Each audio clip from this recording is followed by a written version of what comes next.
Okay, happy Monday, FlossTube. Start of a brand new week. Lots to do, lots to talk about this week. But I think I'm going to be able to get through it fairly quickly today because lots of other things happening in the family today, things to do, and all kinds of stuff to take care of. So, I have some show and tell today. I finished something. Not just finished something, because I've shown this finish before, but I FFO'd something. Try not to fall out of your chairs. So, I don't even remember when I finished stitching this. It was maybe a couple months ago? Last year? It was probably last year at this point. Are you ready? Ta-da! I FFO'd a Christmas ornament. Now, I know my lighting is terrible today. It is, you know, it's a bit gray, but also the light is coming in at a funny angle. It's 20 after 1 in the afternoon, so I'm getting a bit of diffuse light, and I don't have another light to put on over there because, well, this is low budget FlossTube, folks. So I think you can still see what an amazingly good job I did on this ornament.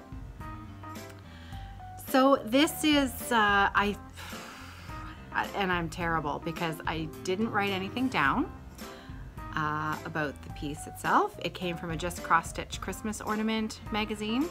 You know, the ones that we get every year. This is the first year that I'm not getting one in probably 12 years. And I'm okay with that. I have enough ornaments in the other magazines that I already own to stitch from, should I choose. Considering I've only finished one out of the last 12 years of issues that I have purchased, I don't think I need to purchase anymore. I think it is Blue Ribbon Designs. I think. And I think it came from the 2014 episode. 2014 issue, I think. But I couldn't find it to double check my memory, so I'm gonna go with that. Okay, so I finished the stitching. I think it was, maybe it was earlier this year. I don't remember. I know I've shown it. I know I showed it on an episode a while ago. So it's been sitting around in my finishing area for me to get to, and when I purchased that fabric from Marissa, Toile and Knot, that I showed 2 weeks ago, she had wrapped up her package in this beautiful ribbon, and I thought, I know what to do with that ribbon. And sure enough, it's perfect.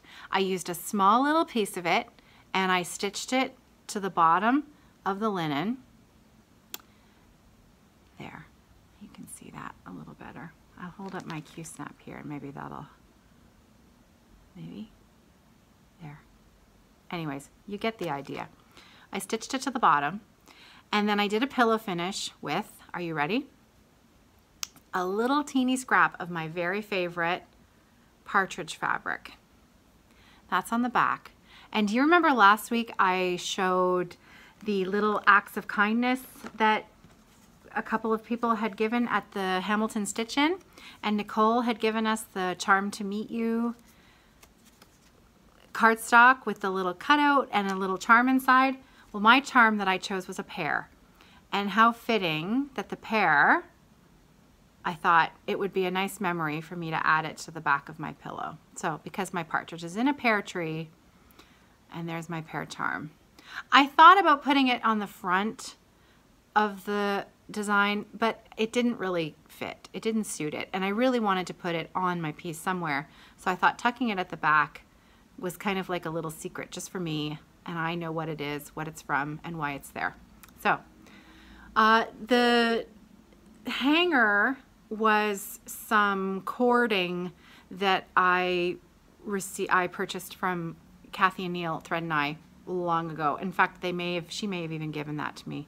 So I just used a length and sewed it into my pillow before.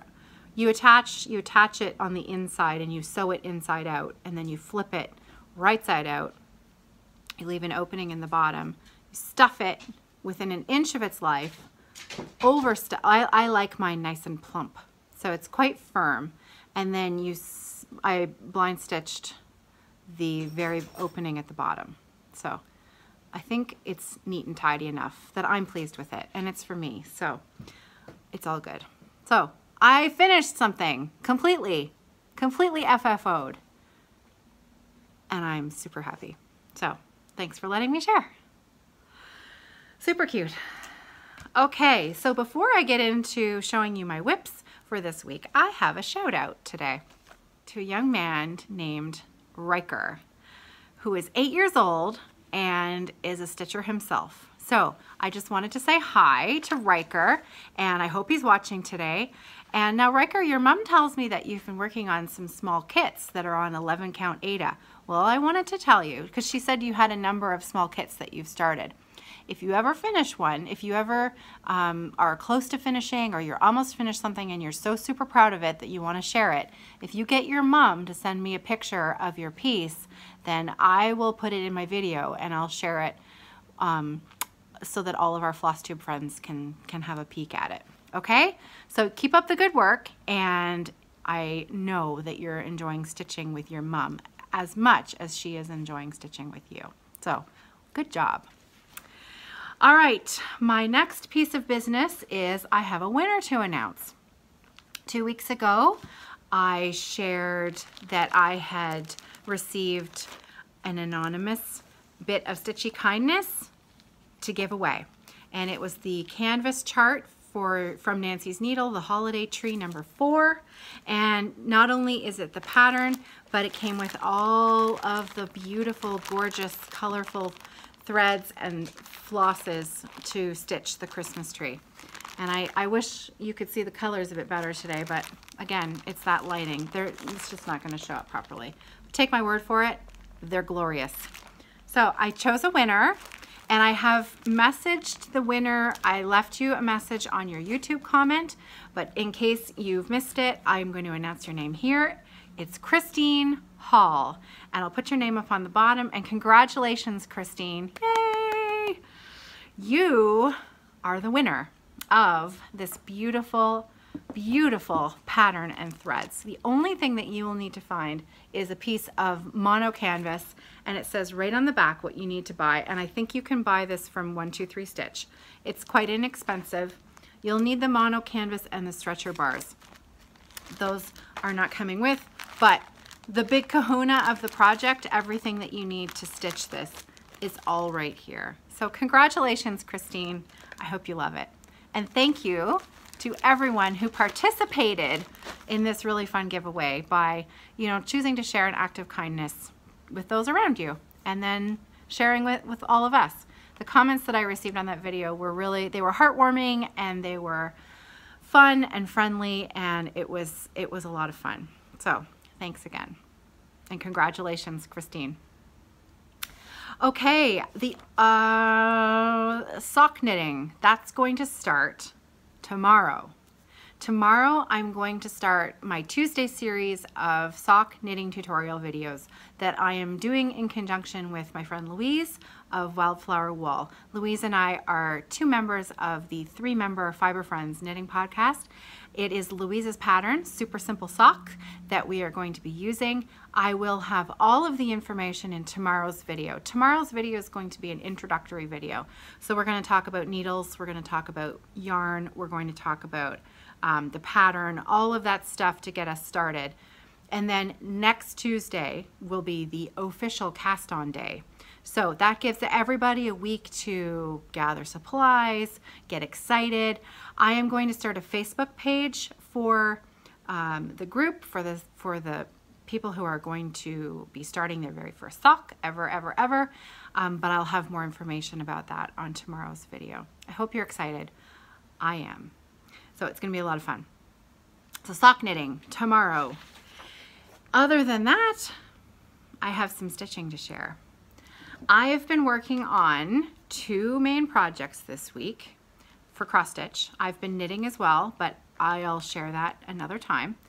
I've been working on Ginger Gerald's Stories from the North, Part 1, which I started on Friday.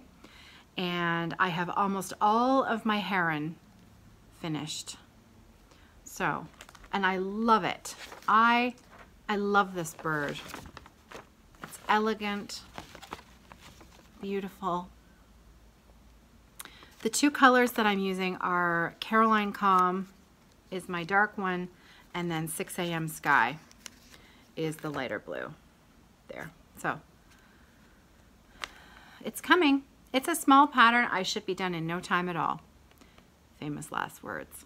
I'm not putting this one away. This one is going to be worked on until it is complete because I want to be ready to stitch part 2 when it comes out. So good progress this week, I think. Now, before I talk about my next one, I started this on my Friday video, and part of my chatter on the Friday Off the Grid video, I told you, if you watched it, I was telling you about my husband was going to the cottage and how there were gale force winds and there were going to be huge waves that he was going to have to battle on his way to the cottage. And he loved it. He's like a kid with, you know, happy and like he's like a kid with a toy boat. He loves weather like that. He finds it exciting. It scares the heck out of me, but he had a blast. He had a really fun time.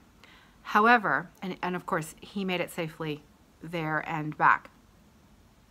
However, the winds that were responsible for the gale that was happening on Georgian Bay on Friday were also the cause of a tornado that touched down near the Ottawa area. Ottawa is our nation's capital, and there was a devastating EF3 tornado touchdown near Ottawa, and hundreds of homes were devastated, you know, running the gamut from being completely flattened, completely destroyed, to just, you know, tons of destruction.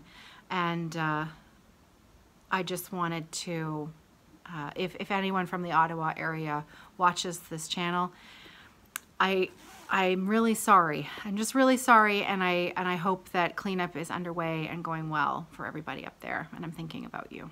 So, in an instant. An EF3 tornado is the same as the wind force from a Category 4 hurricane.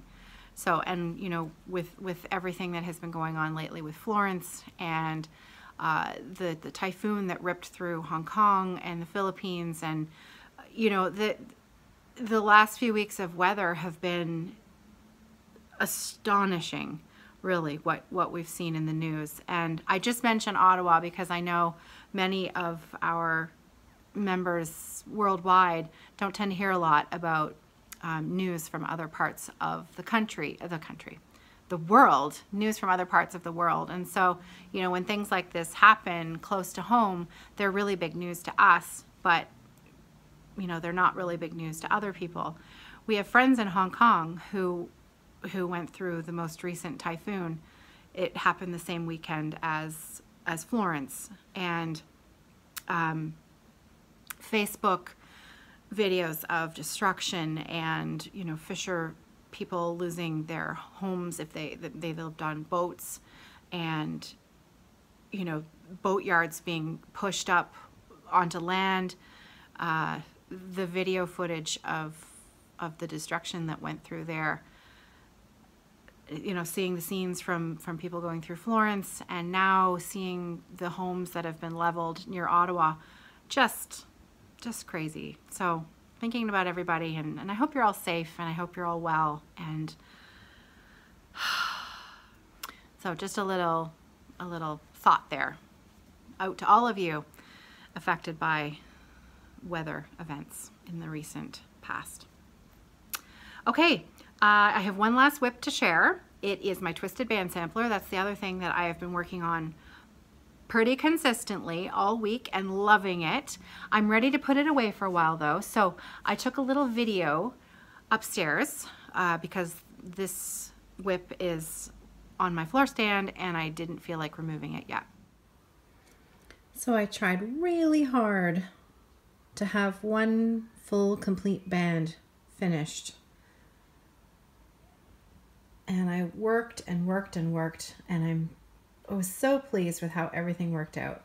And so then I was completing the upper part of the next band down here and realized that I've made an error in my one floral leaf here. So before I can put this away to rest back in the stash pile, I'm going to have to take that leaf out and repair it. So I'm going to do that right now, and then I will film a little bit more video after I've fixed it for posterity. Back in a minute. There we go. All fixed. All fixed. So there's the little leaf just there that I had to repair, and then I couldn't leave that one border undone. So I stitched that, and then when I got to the bottom, I realized that I'd forgotten this little leaf down here. So finished that, and that band is done. So I'm calling that a mini finish. I have a finish. We're going with it. And now this piece is going to be rolled up and tucked away for a little bit because I'm ready to move on. But I've really enjoyed working on it. I haven't quite decided what I'm going to replace it with. I don't really know what I feel like working on next. I have a feeling it's going to be modern folk embroidery, getting back into the mystery stitch along that I was working on, because I haven't worked on that in a little while and I love it. So maybe time to get back into that. I also have to prepare tonight for tomorrow's sock tutorial. So I might be knitting tonight. We'll see. So that's it for that. As far as Evertote goes, once again, there is a potential postal strike happening on Wednesday, if it's going to happen. And so Evertote is closed down until that uncertainty has passed, so that I don't have packages stuck in the mail up until who knows when. So everything that was sold has gone out. And if there's any problems, you'll notice if you have any problems at all with your order or anything from past orders, even though the shop says that it's in vacation mode, you can still send me messages through the Etsy shop, and I do receive them. I am not on holiday. I am working. I am sewing more bags and getting an update ready for when I reopen the shop. So even though the shop says it's closed, you can still contact me through there. I have received some new charms. I purchased some new charms for the next set of bags that are coming up, and they are so cute. I thought I would share them. So, you know, I have a bag scissor fabric. If you have purchased a bag with the scissor fabric in the past and you purchase a bag in the future, let me know that you want one of these, because they're so cute and you need to have one for your bag. Can you see it? Look at that scissor charm. Isn't that adorable? So if you have a scissor bag already, I think you need to have one of these scissor charms for your bag. So I'll send you one. So I've got scissor charms, a whole bunch, and I've got turtles. Got some little whoops. Maybe this is easier. Let's see. There. Little turtles. Adorable. And some owls. These I've had before, but I haven't had these in the I haven't had these to put on bags in a long time. So these owls are some of my favorites. Love them. I have some Christmas ones as well, but I'm going to share those as a surprise. I'm going to save those to share as a surprise. So, oh, wait, I forgot. I have two more. I forgot these guys I can show you. I have a bumblebee. Cute. And I think this next one, oh, they're all my favorites because I really love those scissors too. It's hard to choose. A coffee cup. So there's a coffee cup. So what I do is I make the charms, and if you purchase a bag through Evertote, you usually get a charm with your purchase, with your bag. I put it on the outside on the business card. Now I did not send charms with the Seagull Point summer kits because I sent needle minders with those instead, the needle magnets. I made those and sent those instead of the charms. But all the other bags come with a charm, and I use them for zipper pulls. That's why I include them. And if you're a knitter, knitters use them for progress keepers, but I like to have them on my zippers. So I have new charms to go out, which is kind of fun. And that's it. I think that is it. That's it for me today. It's a bit shorter episode. I did the giveaway. I said a shout out to Riker, and I showed you my whips. I showed you, I have to show you one more time. One more time, because I am so unbelievably proud of this. I can't even believe it. I think I'm gonna make another one. Different ornament, but I'm gonna finish it the same way. Look at that, I'm gonna finish it the same way. So let's see if the color is any better over here, because these are blues and greens and browns, and none of them are coming out. So, love it. All right, that's it. I will see you tomorrow for knitting socks if you're joining me. And if not, I will see you on Friday for Friday Off the Grid. Have a great week. I hope it's off to a great start. Happy stitching.